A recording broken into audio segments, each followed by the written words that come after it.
Welcome back to another episode of the Gary Hamel series. We're covering that bad boy back there leading the revolution. I thought we'd be way more into the book by now, and then I went and read chapter 3. We're only on chapter 3, and Gary was an early proponent of what we know now well as business model generation. Back then, he called it business concept innovation. And Gary, you touched on it the last day, but I'd love to just spend an episode on it and pull at a few of the threads within that chapter. Great examples in there as well. Some that went on to become very, very successful, some that built on early success, and some that faded away. But I'd love you to introduce this concept. Yeah, well, I'd be happy to. I guess now it's quite familiar to most people, but certainly not at the time. Historically, we typically thought about innovation in terms of new products and new services. There's a new financial derivative or, a new digital device or a new grocery product and so on. And clearly what was happening through the kind of dot-com revolution and beyond is that entrepreneurs, newcomers were reconceiving entire business systems, even ecosystems. And you had to take a kind of more comprehensive view of innovation and recognize that when you think about a business model, it's a change in value proposition. It's a change in the competencies that may be underlying that business. It's a change in how you go to market. It's a change in the partnership structures that you use. And in most organizations at the time, and maybe still now, they weren't really organized to think about innovation in that way. They typically, most companies have some kind of product development function that is, there to take on the next product iteration. But they weren't stepping back and thinking about the fact that you may have to challenge or rethink every aspect of the business model. So I think that was a relatively new thought at the time, less so now for sure, but I'm not sure most large companies are much better at innovation at that level. And we can certainly talk about some that are, but I think most still struggle. There's a little quote here that you might riff on. You talk about limitations of traditional product innovation and that it is often confined by the physical product or the actual service, yet the product is only one of several components that comprise the overall business concept. Thinking in terms of business concepts rather than products significantly extends the potential scope for innovation, you tell us. It may be possible, for example, to build a radically different business concept, even when the product itself is a virtual commodity. This is what Dell Computer, you told us at the time, accomplished in the PC business. Maybe we'll give that as a little example before we go deeper into the concepts of this chapter. Yeah, I mean, Dell, which I think is still one of the market leaders there, at the time, most PCs were sold to retailers, maybe direct if you were a large company. But of course, Dell's model was to do this all online, to have everything custom built as people ordered it. They had no physical stores, no physical distribution. That allowed them to significantly lower their costs. So that whole direct-to-consumer model, I think Dell was probably really the first to scale that up in that industry. And that was definitely an example of business concept innovation or business model innovation. And ultimately, everybody followed suit, but it gave Dell a significant lead. And I think for some long time, made it the most profitable, the fastest growing PC company. And you can argue, Apple did the same thing when they built their own retail presence, right? That was a very odd thing to do for a single electronic brand. I don't think it had ever been really done before. And they said, we can build a Genius Bar. We can provide support there. We can help people set up their new products. We can demonstrate the products in the best possible physical environment. We can have staff that really understand the product line and are passionate about it. And of course, most people at the time thought it was a foolish idea. There are many people in the press that we all know where to go buy an Apple product. Why the heck do we need a dedicated place? So that again was an example of looking beyond the product and looking at everything that surrounds it and saying, this is all part of creating something that is unique, that has differentiation, that is a better proposition for the customer. But if you were product centric, you would have never seen that opportunity. Gary, there's a couple of graphs in the book. There's many, and one that really brings this chapter together, I thought we'd share with our audience, and I'd love you to talk to it, and we'll have a little bit of empathy for those people who are just listening to us, which is the majority of how the show is consumed. But this is expanding the innovation horizon, and it's a 2x2, and maybe you'll take our audience through it. you can look at innovation probably, if you think of the entire business model, how do we go to market? What's the product bundle? What's the service? What's the infrastructure behind it? You can look at that in two dimensions. One is in any innovation you look at, like how big of a departure is that from the status quo, right? How in a sense radical is it? And I should really take a moment here, Aidan, to give a definition of innovation, because what I find interesting is a lot of companies, there's a lot of talk about innovation. It's a word we use all the time, but very few organizations have actually defined it. And so that makes it very difficult. Different people can use the same word in very different ways. And if you're starting to try to calibrate a new product or whatever it is, and is this really innovative or not, there's not a common way of doing that. So here's my little definition, which will help set up this discussion. And it's just mine. There may be others that are better, but typically when somebody throws out a new idea, the three questions that I want to ask to judge is it truly radical or not. Number one, to what extent does it reset customer expectations? And so the first time I used PayPal, the first time any of us started to use digital payments, was Venmo, Cash, PayPal, whatever it was, that was a pretty big reset, right? Suddenly you could send money anywhere around the world almost instantly. And that's a fairly radical reset compared to using kind of cash. You can imagine other things that are much more incremental. The second question is, does it change the basis for competition?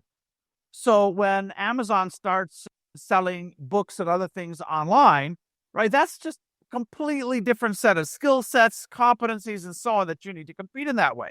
It's not a little better bookstore, a little better retailer. It was like really very different. And then the third question you ask is, does it change industry economics? So particularly on the cost side, often we think of innovation as product services, but very seldom do we think about innovation that dramatically reduces the cost. And yet that's what we saw with Ryanair. It's what we saw with the move to cloud computing, which dramatically reduced the cost of managing IT infrastructure. So does this innovation, in some fundamental way, change industry economics? Not by a little bit, but by a lot. So you can look at any kind of idea and start to score it. You can build your own examples along those continua and start to think about, is this really radical or not? And then the second dimension is, well, how broad? Does this affect only one element in your business model, or does it affect many? So that's the little 2x2. How radical is it? How broad is it?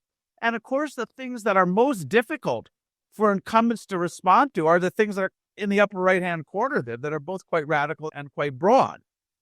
Amazon is a classic example there. Interestingly enough, the iPhone is in that same space because it obviously wasn't just a device. It was a whole app store around it, and now millions of apps that changed the way we use our devices. And so it was an entire ecosystem. So that kind of innovation that's both broad and radical is obviously quite difficult and comparatively rare. But when you get it right, it is extremely difficult for competitors to follow. First, because in the very fact that it's radical means like it's beyond their understanding. They may not have the skills to do it. It challenges a lot of comfortable preconceptions they have about how that industry should work. And then when it's broad, there's a lot of different elements that have to be orchestrated and come together to do it. So I suppose you might call it like the holy grail of innovation. A company like Tencent, you would put them up there. Hire's done a lot of innovation in that territory in the last few years. Many organizations do it once, very few do it more than once. There's so many prophecies in the book, Gary. For example, like this whole idea of business model generation or business concept innovation, as you called it. But one of the things you called out, you said, for example, and you were giving out a bit the state of higher education, third level and executive education. And you called these cyber B schools, which we know today as MOOCs versus business schools. And you wrote back then, new business models sometimes render old business models obsolete. For example, it's easy to imagine internet-based phone calls based on packet switching, largely supplanting phone calls made on dedicated voice circuits. More often, new business models don't destroy old business models. They just siphon off customer demand, slowly deflating the profit potential of the old business model. You then go on to share a case study of one of them, which was Sephora, and you explain how the old way was and then how Sephora challenged the business model. And what I love, Gary, is reading these books where you were ahead of the curve. And I often wonder, did a business person read it and go, I'm actually just going to do that? It's been spelled out for me here. But maybe you'll give us an example of what you saw, the potential you saw in a business like Sephora back then. I think to your last point there, I think some people did look at that, and I have some experience of companies says, yeah, let's go try this. I think probably more often they said, WTF, like this just looks too hard, too difficult. Like, nah, let's not try it. Let's not think like this. Yeah, I mean, Sephora, and of course, their business model has changed a lot over time. But at the time I was writing this, people remember, and not that I spent a lot of time in the cosmetics department, but if you went into any kind of high-end department store, they had all those cosmetics laid out, and they were laid out by brand. So whatever they were, Clinique and Estee Lauder and Bobbi Brown and whatever, and each brand and Chanel, they had their their lipsticks and makeup and eyeshadow and so on. And at least initially, what Sephora had done was say, gee, if you want any one of these products, why should you have to go from counter to counter and brand to brand? Like, let's just give you a selection of whatever you're looking for, and you pick the best one. Well, I think they probably, and you're going to have to check this, I think they got a lot of pushback, as you might understand, because the brands were very keen to pull you into their little kind of product family, as it were. But Sephora brought all that together. They made it much easier to find things. And yeah, I think they're still reasonably successful. Other examples I laid out have yet to come to fruition. Certainly the idea of a truly global online business school, there are bits and pieces of that, but we haven't really seen that yet. But I do think one of the important points there, Aidan, is being able to look at a business model and disintegrate it, pull it apart, and say, like, does this still make sense? Or is there a way to put this together in a different... I've spent most of my life as a business school professor, but honestly, the things about it that are just ludicrous. The idea that you would have Rita McGrath or Michael Porter or whoever these great teachers have been, that you'd have them in a classroom, like standing in front of 60, 80, 100 people. Like, that's a terrible distribution channel for what they're capable of, right? Why wouldn't you give them a much bigger audience? And then you can pay them like the superstars they are and have a local assessment so you can tell whether the students are actually grasping this material or not. And so you start to think about, all right, well, we want to create a degree, but how do you pull that apart, right? And maybe in the end, the entity that testifies to what you've learned, that grasps the degree, is not the entity that pulls together all this content to pays the teachers. And so I think it's important to be able to deconstruct something that looks like it's a whole, and you just assume that's how it all has to work together, and pull it apart and say, what, does this still make sense? Is there a better way of doing this particular part of that business model? So, and if you don't do that, right, if you're not thinking about that systematically, creatively, somebody else will, for sure.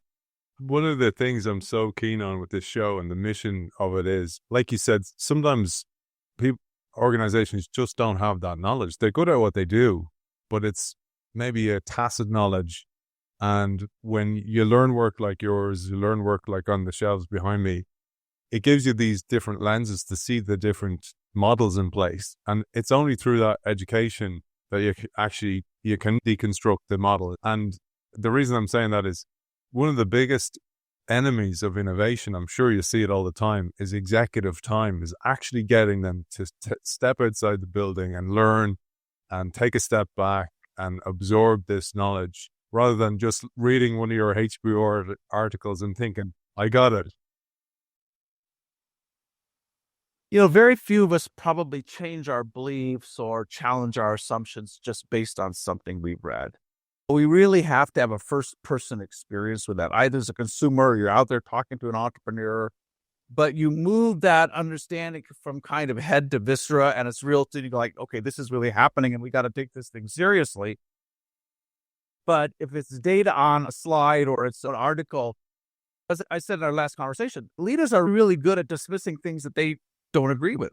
And we do it all the time. One of the examples that I used for a few years, and it's still like amazing to me, but one of the big U.S. television networks, NBC Universal, they had a senior executive who's responsible for media futures. That's this person's job, is to understand how the media landscape is changing. And in 2016, he was talking to a big group of their advertisers on the future media and said, this is like a direct quote, he said, there's too little content on Netflix to matter and YouTube is a sidebar. And at that time, younger, 18 to 35, they were consuming 2/3 of their media through streaming. And this guy is standing up in front of their clients and saying, it doesn't matter. It's just like, okay, that makes you comfortable to like say that. That's a lovely illusion in which to live if your business is traditional media, but you are misleading all of these people. And so there's nothing more dangerous than an untested assumption or an unexamined assumption or an invisible assumption, right, that you might have. I had another similar experience, and perhaps I relayed this before, but I got up one morning, like at 2 a.m. in California, to be part of a management meeting at the London Business School with a former dean. On the topic is what do we do about digital as a school and how fast do we go and what do we do? And I said, this is a great opportunity for us to disconnect the brand of the London Business School from a physical place. And we got to be super creative and thinking about how do we do this globally and so on. And maybe even, it's not just our faculty. We take any smart people out there in the world that would like to be part of this community. And I said, students are simply not going to care very much whether it's a physical experience or not. Well, the dean really pushed back on me. And he said, no, Gary, like there's just something magical on having somebody here. It's not the same thing doing it remotely and so on. And so I didn't really push back, but I said, fine. Well, as soon as I was done, somebody else that was in the meeting called me that was there physically. Said, Gary, it was very interesting. As soon as you were done, the dean said, wow, it's just like Gary was here in person. I said, yeah, that was my point. So you got to be super, super careful of what you assume. And I've had that experience over and over again. And I could give you like dozens of examples. And I think I was the first to say this. And I don't know if anybody yet would give you this same perspective, but it's a deep, deep truth for me that if you care about innovation at all, if you're interested in innovating, the starting point before you do anything else has to be to go through very carefully, what are the things I believe about who the customer is, what their motivations are, how we reach them, our cost structure, every aspect of our business. What are the assumptions that I have, and how many of these physics that they simply cannot be challenged, their gravity, and how much of these are just assumptions and habits that we built up? And the dilemma is if you do not start there, then whatever other work you're doing on innovation is likely to be within the bounds of that conventional thinking.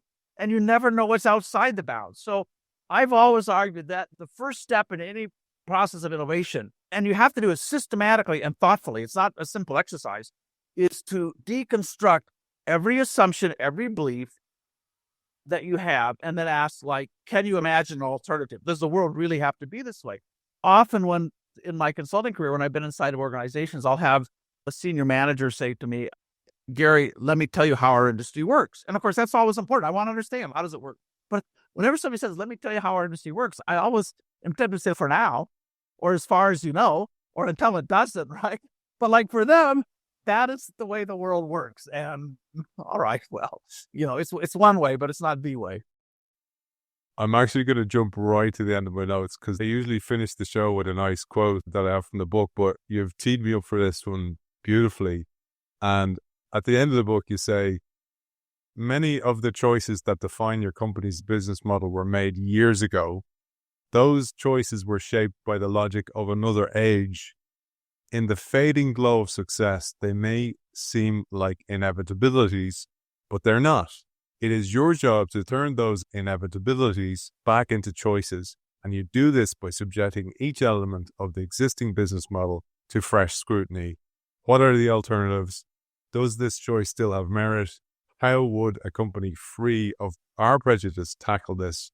And it's only in decomposing the existing business model that you can create degrees of freedom where tradition reigns. Beautifully written. You had captured this there, and it was my parting quote, and you absolutely nailed it there as well. So that belief you had then, you still have today. But my point in even sharing that is so few senior execs actually take that step back because it's almost like they're not rewarded for it, or they feel that it's an unnecessary step, or perhaps a couple of the senior team may feel they know this, but they don't actually get it all out in the table to get everybody onto the same page. I think Aidan is part of a broader kind of problem, if you like, and that is that most leaders are promoted and see their job as running what is, not inventing what could be. And that's fine. The business as it is generating income, it pays everybody's salaries, it rewards investors and so on. And there are many other kind of management thinkers who've talked about this. But innovation is almost always a sideshow, right? It happens despite the system. It happens at the edges. It happens in isolated units, departments, and so on. And I have no doubt that is a very small percentage of senior executive time, super small percentage. And if you take the senior team, most of them are not mentoring new ideas inside the organization. They are not ensuring that those ideas come to the fore. They are not accountable for clear metrics around innovation. How many ideas of what quality? How quickly are they progressing? How much of my time am I spending helping to mentor nonlinear disruptive ideas? It's just not built into the institutional fabric, the workflows, the budgets, the systems, and so on.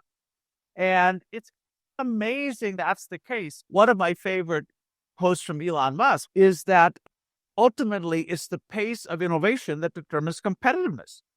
And that's not just in product. And I might say that a little differently. It's the pace of problem solving, right? It's the pace at which you identify and solve new and interesting problems. They can be customer problems, operational problems, legal issues, whatever they are. But that is really what drives, what turns a static business into a dynamic business. And yet, that sense of constant innovation, constant problem solving, it is just not built in to the systems, to the thinking, to the structures of our institutions, even today. And I've tried to change that. I have a lot of advice on how to change it. And I think, frankly, often just the people who are attracted into management roles, the people who get ahead in organizations, typically who rises to the top is either probably the CFO, somebody out of finance who probably does not instinctively think this way, or it is the person who was running the core business, the legacy business. And they were a very good steward, right? They were not a builder. They were not a creator. They were a steward, and they didn't screw it up. And so finally you get the top job. So sometimes I'm a little bit of a mean mood. I will say that most of those people at the top, they have a left brain the size of a watermelon and a right brain the size of a walnut, right? So that's why kind of rebalancing this institutionally is super, super difficult.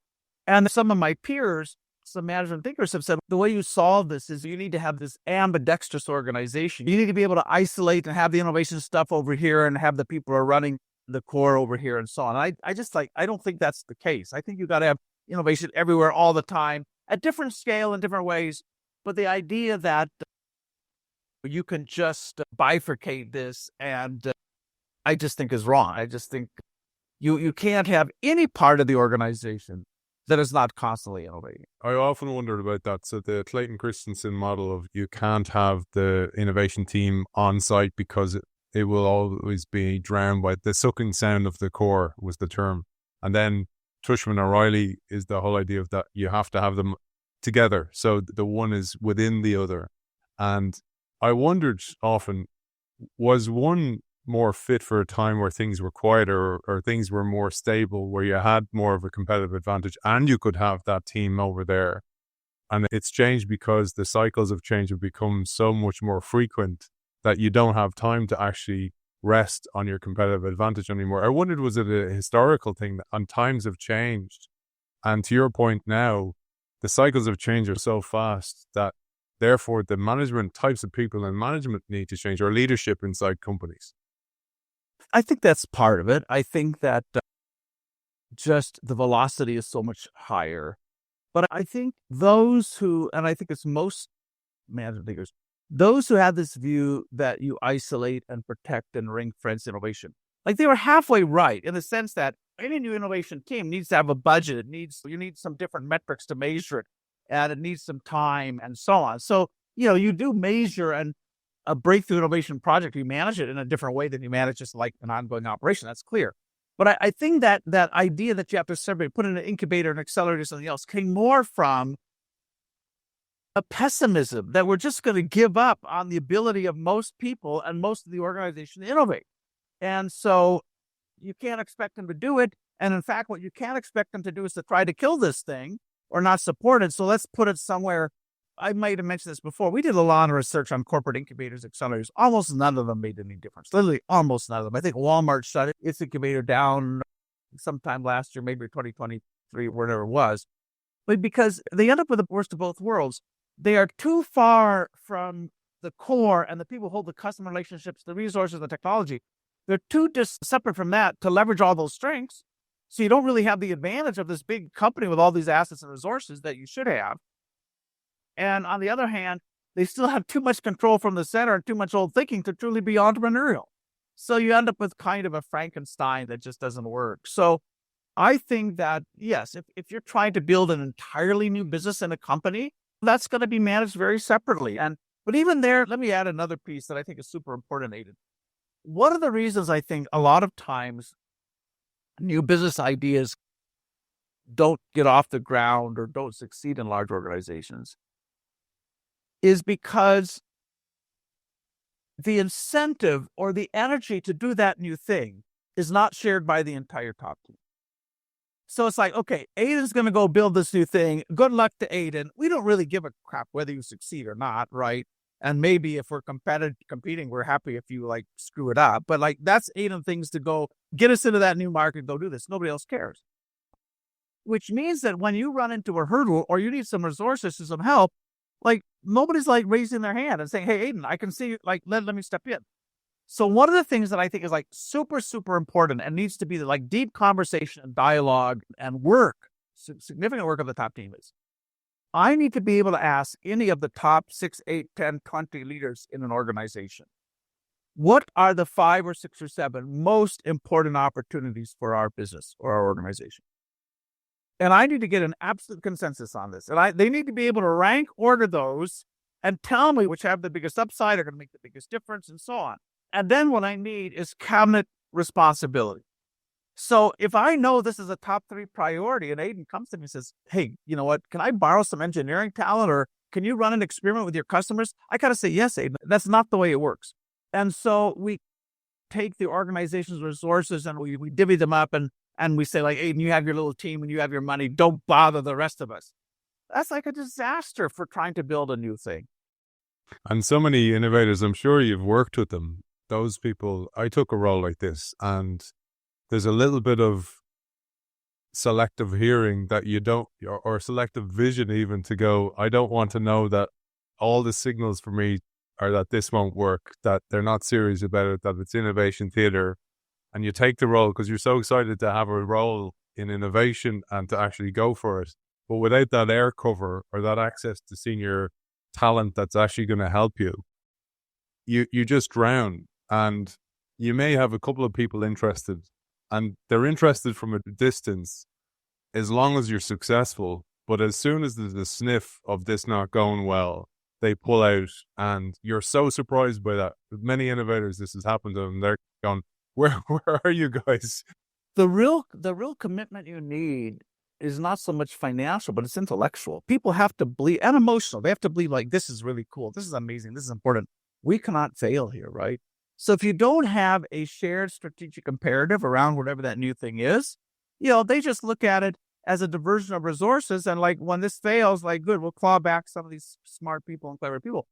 So yeah. And again, in most institutions, there's not a process of collectively at the top because everybody has a little role. You're running business A, B, C, division, whatever. You're responsible for, Mideast Africa. You're responsible for that, whatever. Like, there's not a collective sense of where we're trying to go as a company. And if so, you will not have deep and enduring commitment to anything. Those people, they'll know what I'm talking about here. The senior exec does support them. Then that senior exec maybe themselves get frustrated or headhunted elsewhere. And as soon as they go, all this house of cards comes tumbling down. All those people they supported are lost and eventually leave or retire on the job in frustration. You're absolutely right, Aidan. I've seen that again and again and again. And, I get it. I mean, a lot of CEOs, particularly quite progressive ones, They do not want to take the time to bring the rest of their team along. It's just like, in fact, they'll tell me sometimes, yeah, these people are all stuck in the mud. I've been fighting them for years. Like, let's just go do this, Gary. I'm going to give you a budget and this team, like, go do it. And I know that the moment that person leaves, that thing is going to be blown up because nobody else cares. So you got to take the time to build that consensus and make it real. And, I sit in all these meetings with quite senior people, and you'll see their subordinates sitting around the table all like nodding. Yeah, that's a great idea, boss. You know that they're not sincere, right? They're buying career insurance by just agreeing, but that's a missed opportunity. You got to go one by one and go deep and like, why are we doing this? And like, if you have objections or don't think it's going to work, let's get those all on the table. And, if you don't have that consensus, yeah, all you have to do is move one person and the thing collapses. One last piece, and I promise we'll get back to the chapter now. And just a reminder, Gary and I have been recording, by the time we release this, it'll be a year. So there's going to be stuff we repeat. We both forgot. I may have said this before, but Gary, the importance of rewards. I had Steve Kerr on the show recently, and he wrote that famous article on the folly of expecting A while rewarding B. The whole idea that you want this, but all the rewards systems in the organization are for stability, reliance, efficiency, all the things that are anti-innovation in many, many ways. I don't know very many large companies where you have to succeed at building something new to get ahead. I think that would be quite rare. I think if you manage to do it, it is definitely a career plus, right? I mean, they're going to say, yeah, like that person built this new business, like that's fantastic. So it's definitely, you get recognized for doing it, but I don't think it's an expectation. And as I say, most organizations don't have any serious set of innovation metrics. For example, one of the most basic things I think is important to do is to know what percentage of my total OPEX, my operating expenses, or my CAPEX, my investment, what percentage of that is being devoted to projects that meet the test of being truly innovative. And I would argue year by year, you want that percentage to go up. Now, recognizing that innovation does not mean that's something outside the core. It's something, that's going to cannibalize. It can be all inside the core, but it means it's not linear. And the only kind of innovation that will produce an outsized return is something that is new and not extrapolative. And so if you don't even know how much of your resources are behind those ideas, and for sure, your ability to regenerate, build an organization that will last in the future is 100% dependent on how much you're investing in those new things. So simple metrics like that do not exist in most organizations. Metrics around the quality of the innovation pipeline. Now, you may have you have a product development pipeline, and you can look at that and how many things, but more broadly across the organization, how many ideas are we pursuing, of what quality, how fast are they coming to fruition, how much executive time is going there to support them. That doesn't happen. I would suggest that in most organizations, whatever the dozen or a couple of dozen best ideas at any time that have the highest upside, the highest growth potential, those ideas should be getting attention from the executive committee once a month. Not meddling, but like, are we still putting resources? Because here's what I see often happen.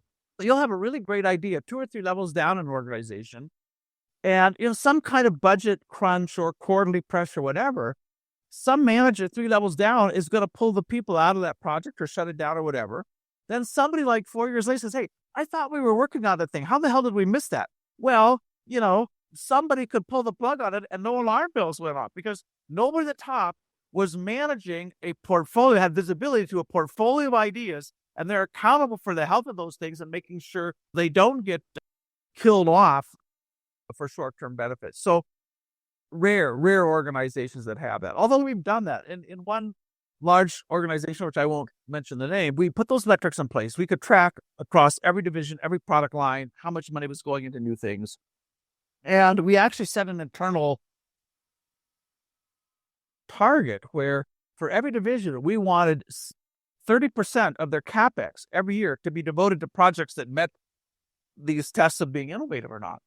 And we did that because if we left divisional executives to their own devices, they would still offer more of the same, just because it's easier. I don't have to touch my thinking and so on. And so we said, listen, here's what's going to happen.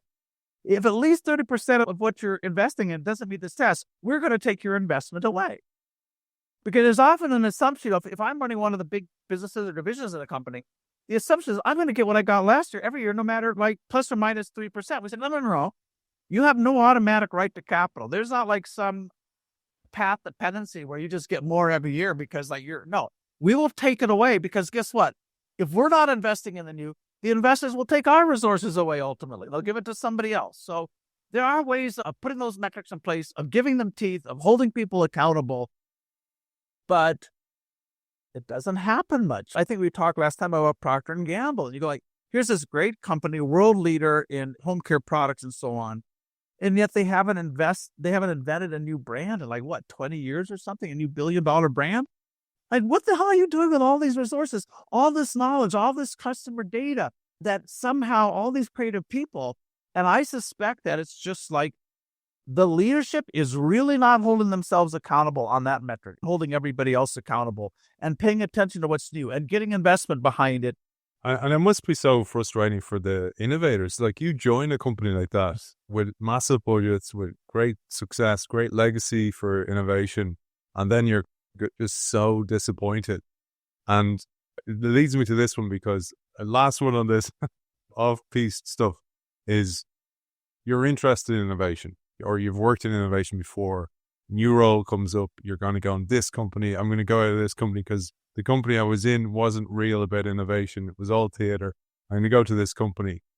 But then you have to actually conduct the interview yourself. You're interviewing them to see if they're real about it. And I wondered, had you any suggestions for people who are going through that, and maybe some questions they need to know to realize it's real? Whether then they make the decision or not to join is up to them, because sometimes you need the money, you need revenue coming in for yourself. But at least to do the triage test to see if they're real. Well, I think, we've hinted at some of those things, how much investment is going in? Do they have any track record of bringing truly new products or businesses to market? How long has it been since they've done that? Do any of the people at the top have any track record of doing this, or are they all, managing the status quo? I have these 3 questions, which we may have covered, but I'll say it again. My test, because I often, CEOs will often tell me like, hey, we're really serious about innovation. I go like, well, that's interesting. Let me test that. So down you ask frontline employees, have you been trained to think like a business innovator? No. All right. Number 2, is it relatively easy for you to get maybe 30% of your time and a few $1,000s to experiment? Would you know how to get that resources? Is there a process for doing that without too many permissions and whatever? I wouldn't even know where to begin. And finally, is it clear to you that your manager is accountable for all of this? Like, the metrics, they talk about it. Does it influence their compensation? I don't think so. So I have to go back to the CEO or whatever, say, okay, you told me you're serious about this, but you don't train people, you don't make it easy, and you don't hold leaders accountable. Clearly a different definition of seriousness than the one I have. So, those are the kind of things you can ask, when you're trying to go into a company. But I think it's a constant battle, and it's why many people who start companies, they've left a big company and they just say it's just too hard. There's no pathway to do this. Hire as a counter example, which I'm quite familiar with, the Chinese appliance maker, although much more now than an appliance company. Their goal is, if you want to create a business, we're the right place to come and work. I'll give you an example. They have a young guy who created a business called Thunder Robot, and they make high-end gaming PCs. Now, Hire had no business in PCs, right? They're an appliance maker. By the way, it's now a publicly listed company. It's on the Shanghai Stock Exchange. It's worth quite a lot of money, and I think it's number 1 in China. Hire's view is anybody could start a business, and we're going to help you do that. And we'll take a share of it. And rather than them deciding whether to invest or not, because they'll say, how the hell do we know? We're a bunch of old guys that grew up in the appliance. How would we know how much to invest here? So instead, they will take that young business, and they have a network of venture capital partners, and they'll run it around that network. And if one of the venture capital partners says, yeah, this is really interesting, we'll invest, then Hire will co-invest with an option to buy out if they want to at some future date. And that's just an expectation. Of course, they're going to create new businesses and we want to participate, but we're not necessarily smart enough to decide whether to invest or not. And they have a whole ecosystem that now supports that. In fact, they think of the company as a platform for entrepreneurship. And that not only should you never have to leave to start a new business, we want to be a place where people can look at our companies, our capabilities, our distribution across China and whatever and say, I want to come build a business with you guys. And, they have all the online platforms for people to submit ideas and all the review processes and so on. So, again, there is nothing, it's embarrassing because there's nothing that complicated about doing this, right? But very few companies have said, how do I build a company that it is just as easy as it can be for somebody to build something? It's really sad, isn't it? Like I feel so sorry for people who are creatively minded.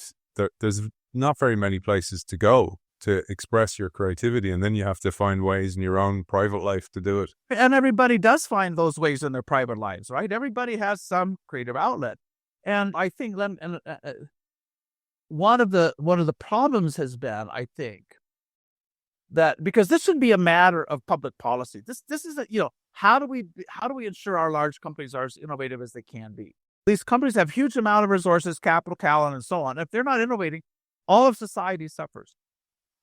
And instead, I remember having this conversation some years ago with an economics minister from, I think it was the Netherlands, it might have been a Nordic country, visiting me in Silicon Valley saying, we want to create more entrepreneurship in our country. So that's a fantastic idea. You need to do that and make it easier. But I said, that's not going to solve the problem. If you look at I remember the big, we went through the big list of companies in this country. They'd all been laying off people. They've been missing a lot of opportunities. And interesting now, if you look right now, and I may have said this before, but if you look right now in the EU, including Switzerland and Britain, and you take all of the unicorns, all of the venture-funded companies worth nominally $1 billion, all of those unicorns together are worth about 1.5% of the 350 largest companies in Europe. They are trivial. In fact, I wrote a piece a few years ago. It was definitely tongue-in-cheek, but it was called Silicon Valley Doesn't Matter. Because, every once in a while, you get an Apple or a Facebook or an Amazon. By the way, where are the Apples, Facebooks, and Amazon in the last 10 years? Maybe Palantir, I don't know. But, it's not like Silicon Valley is continuing to produce all these amazing companies. They are not. And that's a different subject. But I said, we cannot depend on startups to create innovation and to create a resilient economy and to create new jobs and whatever. And so this problem of the failure of large companies to innovate is a public policy issue. It's not just an issue for individual companies. And if you have a big company that lays off, let's say Volkswagen or whatever, that's laying off tens of thousands of employees, how many startups do you have to create to absorb that? And again, given kind of the attrition of startups where I'm going to create 100 and I might get 10 that survive and get one that becomes serious, I got to create this huge number. When a large company fails, there's almost no number of startups that's going to pick up that slack. I was telling you about the Reinvention Summit we're having, and we have a panel called Reinventing Ireland, because I believe we're in a very dangerous place because we're relying on successes we've had in the past, just like a successful business. And we don't have, like you talk about, and what this chapter is actually about is a portfolio of not businesses, but business models within a business, like Hire. So if one of those gets under threat or gets shut down, or the user of your product just moves and doesn't want it anymore, or it becomes unfashionable, you have another business model to rely on as a result of that. And I think countries are the same. I was thinking recently about the consulting firms and how they have so much outsourced to places like India. And then people in India have a whole, again, this house of cards under the structure of those people who are earning money. If they're working in these BPOs, that they then have chauffeurs to work, or they're relying on the gig economy to bring them to work. There's so many people relying underneath the structure that if the top of the structure disappears, there's chaos. And therefore, it is incumbent on so many governments to actually drive this and drive the regeneration of existing businesses and not just startups. Yeah, and you wonder if there's this behind this. I'm now riffing, so this can be ignored. But if there's just a laziness or a decadence behind it, like, I made it, I'm all right, Jack, I'm going to feather my nest and protect my whatever. And there isn't this sense of paying forward, building forward, creating the opportunities that for the next generation. And I see this happening, within my own state of California here in the United States, where we're running huge deficits. We have the best paid public sector employees in the country, failing schools, failing infrastructure, these terrible fires. Now, this will date our podcast, but the terrible fires that have gone through Los Angeles recently. More than 10 years ago, funds were approved to build a variety of new $7.5 billion to build new reservoirs in the state of California to help provide the water and so on for these kinds of emergencies. And they've been stuck for 10 years in environmental review. Whose ass is on the line for actually caring about the future? And I think you see this in government as well, a kind of creeping decadence. We've been writing something about reforming government in a kind of fundamental way, not just making it smaller, but just making it way better. And you go back to the 1960s in my country, NASA put the first American in the moon 30 months after the agency had been founded. In the next 2 years, they put 5 more people into space. The total cost of that for NASA was $4 billion. The current big NASA rocket system, the Space Launch System, is 6 years behind schedule. Every mission will cost $4 billion, right? That was the entire Mercury space program in the 60s. Every mission will cost $6 billion. I think there's so far about $90 billion of funding into the thing. And of course, it may get shut down and SpaceX has completely passed and all this. But you go like, how the hell do you end up in an organization that is so insensitive to waste, that is so unnecessarily patient with itself, that is so afraid to experiment?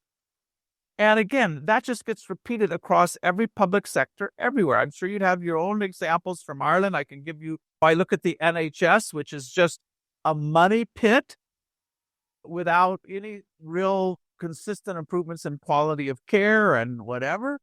And there's deep structural reform that is necessary in these institutions. And we'll get into that in a future conversation, I'm sure. But to come back to our conversation, it does require this willingness to look at every aspect of how we're delivering healthcare, or how we're delivering telecommunication services, or how we're delivering energy, or whatever it is.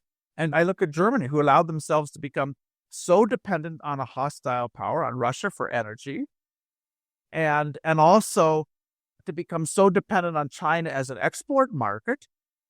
Again, a geopolitical challenger, if not an enemy. And where's the leadership in those environments? Where is the this is the easy way forward, but maybe not the best, and we're creating lots of vulnerabilities. Yeah. So I guess I would just call it decadence. I don't know what's another word to use. JFK wrote a book called Profiles in Courage about people in politics who made unsavory decisions and actually paid the price. I mean, ultimately, it comes back to that rewards thing. Is like, it doesn't always end well for the whistleblower or the person who actually makes the tough decision to actually choose to go, you know what, I'm going to spend taxpayer money on this, and it's not going to pay off today. I was thinking that when you were saying, we had a lady, Michelle Walker, who wrote a wonderful book called The Grey Rhino. She's been on the show a couple of times, and she talked about the fact that, say, New Orleans and places that had drastic floods, that same thing as California, there was funds attributed to building preventative measures and not activated, or they were used for something else. Yeah, siphoned off. And I'm bringing it back to innovation because there's a famous video of Obama talking about the risk of something like a Spanish flu coming back 10 years before COVID came out, and saying we need to invest in measures to what to do if something like this happens. But I thought about that from an innovation perspective and go, I've seen this where you have metrics brought into the company to go, we need to be more innovative.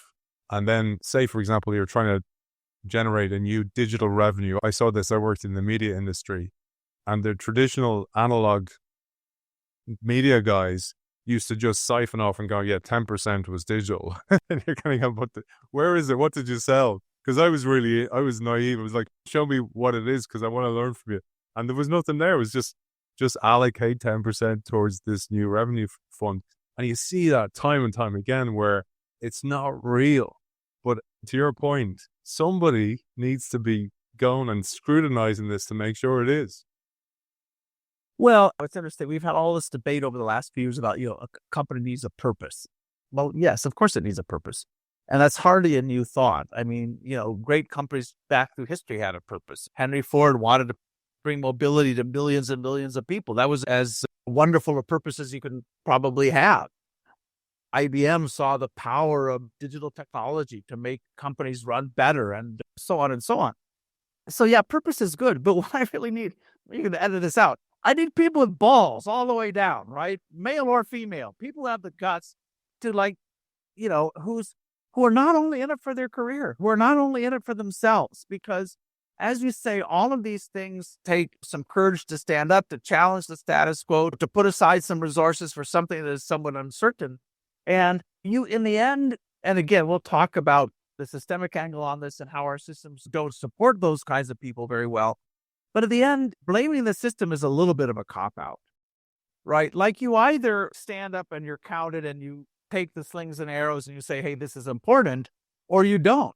And I think that, so I would worry more about what's my own tolerance to challenge people and to be maybe a little unpopular and so on versus, we need some higher order purpose and some form of words and so on. Yeah, fine.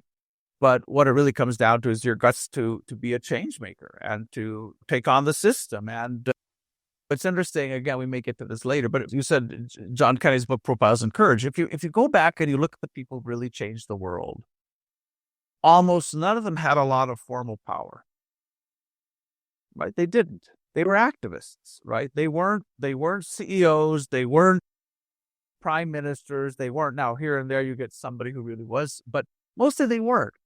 And all these CEOs telling me, hey, we need to change faster. And I go, have you taught any of your people how to be activists? Right? How to build a coalition, how to try new things, how to identify points of influence, how to enroll other people. Like, no, we haven't. Like, they haven't even thought about that. And yet, if I'm a CEO, those are the people I most want in my company, right? Because they're my insurance against the unknown. They're my insurance against complacency. They're my insurance against arrogance. And if I don't have people in my organization who can do that and not get fired or not get immediately marginalized, we're screwed. I'm going to show on the screen one of the diagrams for the book because this chapter 3, if you as a senior leadership team or any level in the organization want to challenge your business concept blind spots that prevent you from seeing opportunity for innovation, this chapter gives you all the questions to ask yourself, give you examples, etc. And there's one key piece. So if you listen to us or you're watching us now, have a look at what I'm going to share on the screen. And Gary, I'd love you to talk us through this one because this kind of gives you an overview of the boxes that you can then work from. So this is the concept of putting your business model concept or your business model generation together, as Gary called it, business concept innovation. It's pretty straightforward in a sense. How do you reach the customer? What's the value proposition? What's the product bundle, the service bundle? What is the marketing message around all of that? What does it feel like to be a customer? How do they learn about you? How do they acquire a product? How do they use it? How do they deal with whatever issues come up? The core strategy is what are the fundamental choices you've made about what's in and out of that product bundle, about, the price for it, about which customers you're going to go after. So all the kind of core elements of product market choice that you'd expect there. Where are you creating competitive advantage? What are the differentiated capabilities that you're trying to build? Then finally, behind that strategy and the customer interface, what are the skills, assets, resources you actually have? What deep talent do you have? What core competencies do you have? What assets do you have in terms of factories, distribution channels, and so on? But what are all the resources that come together to make that possible? Which do you need to control? Which you're happy to outsource? And then finally, the value network is like, what other players are part of this? Do you have a developer network? Are you part of on another platform, like somebody selling on Etsy or Shopify or so on? So just looking at every one of these, and I think in the chapter we break these down into a lot more detail. It's tedious actually to go through that chapter. It's really important. Like, so it's worth the price of the book, I would tell you, but I think it's still tedious because you just got to go through every one and think about it and ask yourself, like, are there other choices? Is there a better way to do this? But yeah, I think those are the 4 components. And I think if I remember, there was a kind of a 5th one that we added on, which is really, is there something here that will drive superior profitability as well? So are there lock-in effects or network effects or first mover effects that really turbocharge the whole business model in a way? There was a couple of terms. One of them was company boundaries. And I'll tee you up here with a little quote here to remind you of what you wrote. Intermediating between a company's strategic resources and its value network are the firm's boundaries. This bridge component refers to the decisions that have been made about what the firm does and what it contracts out to the value network. Again, an important aspect of any business model is the choice of what the firm will do for itself and what it will outsource to suppliers, partners, or coalition members. Changing these boundaries is often an important contributor to business model innovation. An example then you give is the PCs industry's spectacular growth driven by innovative boundary decisions by IBM, Microsoft, and Intel. Some of those businesses have since fallen on tough times, but maybe you'll expand on this because I thought this was a really key one that wasn't as understandable unless you really got your head into this chapter. Yeah, obviously you can concentrate your resources, focus your resources, grow faster, do more if you have a great set of partners around you, if you're leveraging other assets, resources, channels that are already there. So you want to be very, very creative in thinking about how do you leverage existing ecosystems and infrastructure and so on. At the same time, you want to be super careful that you don't inadvertently give away, outsource, offshore, whatever, something that is fundamental to long-term competitive success. And I think a lot of companies and a lot of CEOs have, under short-term financial pressure, said, let me give that away. A classic example we might have talked about, I think before, and I can remember, is when Boeing made this decision to spin out the manufacturing of fuselage, aircraft fuselage. They did that because it's quite capital intensive. And like, if we get rid of that, like our return on assets probably goes up, right? That's a little profitability boost there. But you outsource it and you hire people not deeply experienced in doing this, like that's probably a bad decision, right? This is something that's integral to the quality, the safety, and so on of an aircraft and its performance. So there's a tension here of how do I leverage external resources? And it tends to work like a ratchet, right? Now, Boeing is actually, I think, bringing that back inside if I am right on that. But there's a tension, a ratchet, because once you've put something outside and you are no longer building those competencies, hiring people, paying attention to that, you probably never regain whatever that went. It's going to be really quite difficult to reintegrate it. So you want to be quite careful about making those choices because in a practical sense, they're often irreversible. The other thing I would say is, so understand what is really important to creating customer value, what is important to creating competitive differentiation, and be very, very careful about putting those outside the boundaries of the firm. Now, obviously, there's all kinds of complexity to this. If you look at Apple's iOS ecosystem, yes, all those developers are outside of Apple physically, but they are very deeply integrated into the ecosystem with the tools and the support and so on. And it would be very, very hard for anybody else to replicate. I mean, Google has their version of that, but beyond those two companies, very hard for somebody to replicate that from scratch. So it's not that every decision to rely on partners, outsource, presents strategic risk. It doesn't. Often it's a huge opportunity, but you want to be super, super thoughtful about that. And one place, and this is just me, and I'll let other people argue, but one of the places I think that we've often got this wrong is companies outsourcing customer contact. I banked with one of the big British banks as well as banks in the United States, but every time, and I've been a customer, and I think a fairly profitable customer for 40 years. And every time I want to talk to somebody, I'm talking to somebody on the other side of the world. who I frankly have a hard time understanding at some points. I'm sorry, I don't speak every language and understand every dialect around the world, but I don't. And they don't know me. And they have almost no discretionary ability to do anything. So everything is like a series of handoffs and whatever. And you go like, okay, somebody made that decision because to put it there and with perhaps undertrained people, no discretion, because it's going to save them, let me say, maybe £1 an interaction, whatever. And so they are costing me my time and my frustration to save themselves a little bit of money. And you see this in every day when you end up spending hours. We are experiencing unusually heavy call volume. Bullshit. You're understaffed and you always have been. And you've decided that you can waste the time of somebody who's maybe making 20 or 30 or 40 or 50 or £100 an hour to save the time of somebody who's making £10 an hour, right? You made that calculation. So I think that is one place where you see a lot of kind of, I guess what we call penny wise, pound foolish. So it's just something that you have to be very strategic and very thoughtful about it and be very careful if when a vendor or a consultant or somebody else comes to you, their primary argument is just an economic one, a short-term economic one.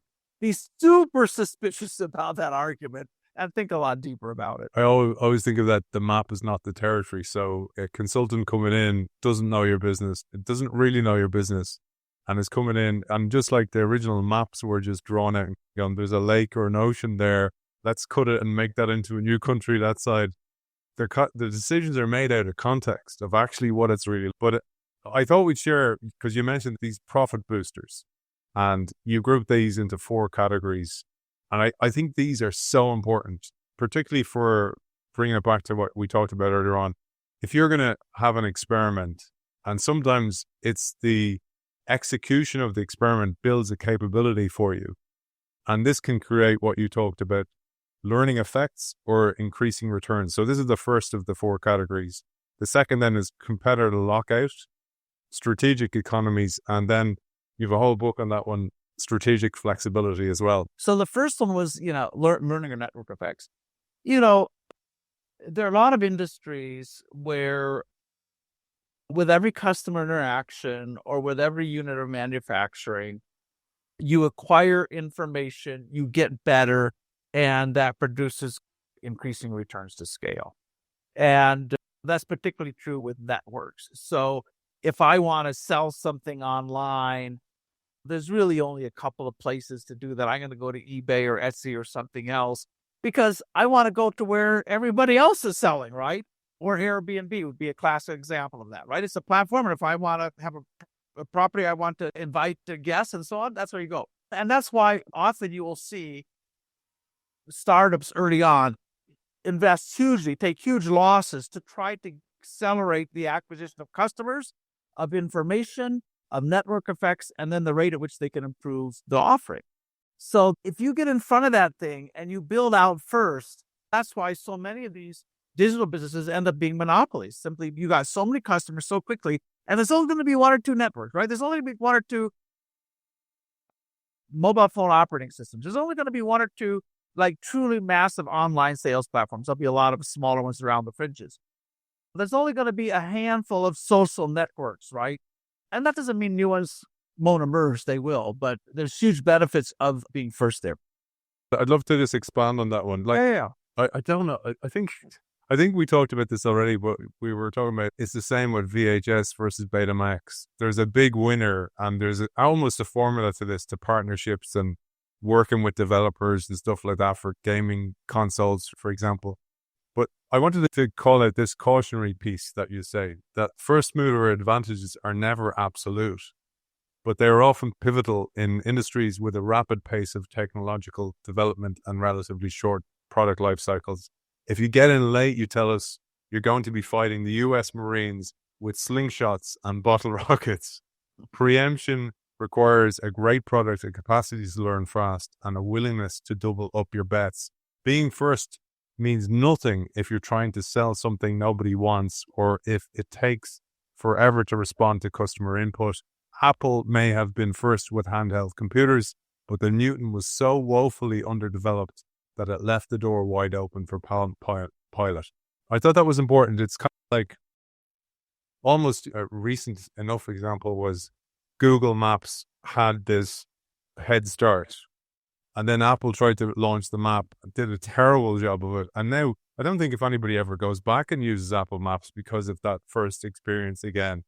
So I thought that was an important piece just to share before we go on. Yeah, and you have to remember that before Google Maps, there was MapQuest, right? There were other services there as well.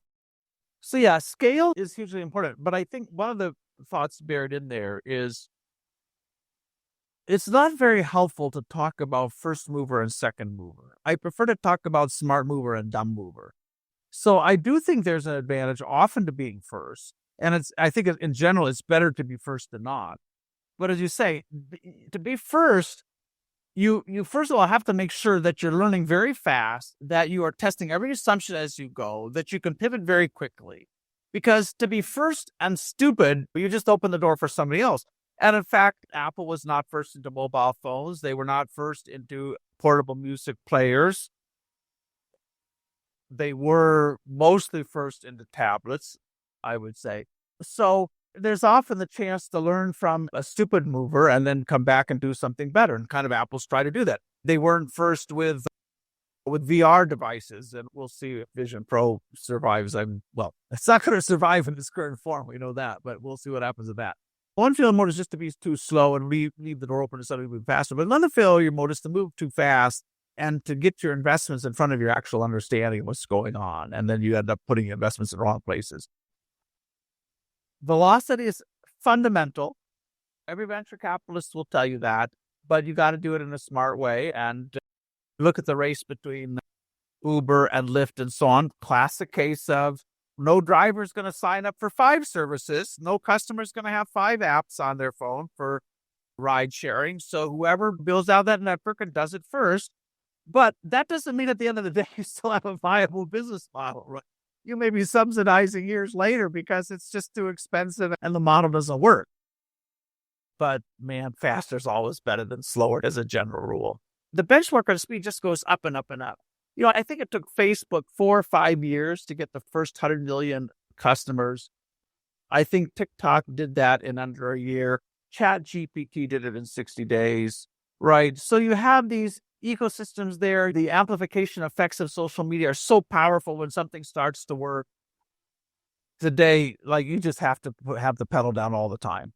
And back to your point about you therefore can't have the innovation guys and girls over there. Like, you need to have that muscle in the company to survive this rate of change. The next one was, and we'll talk about these briefly, was competitive lockout or choke points. And a little reminder here. So I'd never heard about this before, and I thought it was a really interesting one to share because Intel, for many of us, thought were untouchable for a long, long time after they'd kind of regenerated the Andy Grove time. So to jump to this new, smaller conductor, etc. But you said only Intel has anything close to Microsoft's lock on customers. I think Microsoft, is fair enough to say, still has that lock. A few years ago, Intel's co-founder, and this was at the writing of the book, co-founder Gordon Moore, Moore's Law Gordon, was asked whether he had been worried about his company's x86 chip architecture and how it would be supplanted by new technologies such as RISC, reduced instructor set computing. His answer was a telling no. We had this tremendous advantage, he said. All of the software that people had bought that ran on our instruction set. And you went on to say Intel may be paranoid, only the paranoid survived, about many things, but a new chip architecture that would knock it out of PCs is probably not one of them. So even these companies that had the lock-in, it doesn't mean anything in this day and age with the rate of change. Yeah, I mean, no lock-in is forever. And, some of the tech companies who are under, pressure from antitrust competition authorities will tell you that. Like there is, Facebook,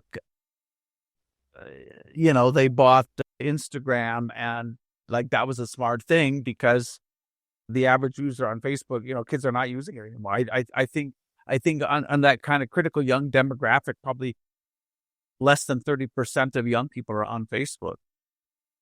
I was with a group of Facebook employees not so long ago. I said, like, the bad news is I'm now your demographic. Like, pity you guys. Although I don't use it either. But in any case, yeah. And then came TikTok, right? So lock-in is always temporary. And again, that was like, how paranoid are you really? If you're telling me you don't worry about this because everybody is locked in. And when you get a technological discontinuity that's great enough, it will dissolve that lock-in. It goes away. Or you may still have it, but nobody cares anymore because all the action is somewhere else. So lock-in is never forever, but it works very well when you have it and you have 70% gross margins and there's no place for customers to go. And you got to be careful about assuming that. But when you're fast, you have something that becomes a standard. But again, it happens very rarely. I think it's, for most businesses, it's probably not very realistic to believe you're going to create that kind of competitor lockout. I think it would be hard. It's happened in other industries to a degree historically. The distribution strength of Coca-Cola and Pepsi for years meant it was difficult for other soft drinks and whatever to get shelf space. I think that's now changed. But it's good when you can get it. And always thinking about, what do I do here that locks in resources, locks in customers, and so on. I mean, in a way, the goal of strategy is to create a monopoly advantage in one way or the other. Until somebody tells you like that's illegal or you can't do it or whatever. And, a lot of Michael Porter's work around competitive strategy, he was simply reverse engineering kind of antitrust policies, saying, this is what you want to aim to do, right? Build an unassailable advantage and lock customers in, lock competitors out, capture those economies of scale. And, but again, as you were indicating earlier, the sheer underlying pace of change means those monopolies or that lock-in is way more fragile than, AT&T, the big U.S. telecommunications company, enjoyed that, for maybe 70, 80 years? And the publishing industry, the newspaper industry enjoyed that for a couple 100 years because it was so expensive to run printing plants and get newspapers on every doorstep and at every little corner shop and so on. And then it's not. And back to your point again as well, that's why there's an onus on us to actually prepare people. And I mean, children, educating them, etc., for more resilience, because if we just leave them to go with the old model of education for a steady economy, that doesn't exist anymore. And I think that they need more resilience and they need to be able to fail and not feel that it's personal, because you may fail because your industry has failed. I think that's a super good point, Aidan. And hopefully most kids figure that out today, because a credential, at the most, a credential allows you to open the door by an inch, right? But what people are going to care first about is not your credential, but what have you done, right? Show us your portfolio, show us the project, show us your ideas, not the credential. And then, once you're in or in any job, you are competing against everybody else to learn faster and to stay relevant. And that's a lifelong pursuit. I had to get a PhD because it's kind of a union card if you want to be in academics. But by golly, the PhD doesn't buy you anything, right? It's like, what did you write last week or last month or whatever? And most of that continuous learning is going to be your responsibility. You cannot expect your employer to do it for you. Lucky if they do, but mostly you're going to have to be on the web learning, taking courses, improving, doing things in your spare time that increase your marketability. To the very point of what we talked about, Gary, that you can't pick this up reading the HBR article. Even your work that I've studied it, and you have to have something to stick it to. You have to put it into practice. You have to see it in action in order for it to stick. I think we'll leave it there. The last two were strategic economies. We know them, scope and scale, and strategic flexibility, something that we have talked about in the past, and we're going to talk about again. I absolutely love the book. We're only on chapter 3. I'm going to keep going on a couple of examples in this book. We'll try and wrap it up in a 3-part. The book is this one, Leading the Revolution. And we've covered part 1, we covered chapter 1 and 2, and there we just covered chapter 3, a really pivotal chapter in the whole book. And as always, Gary, for people who want to find you, reach out to you looking for keynotes and maybe workshops, I know you do a lot of that work. Where is the best place to find you?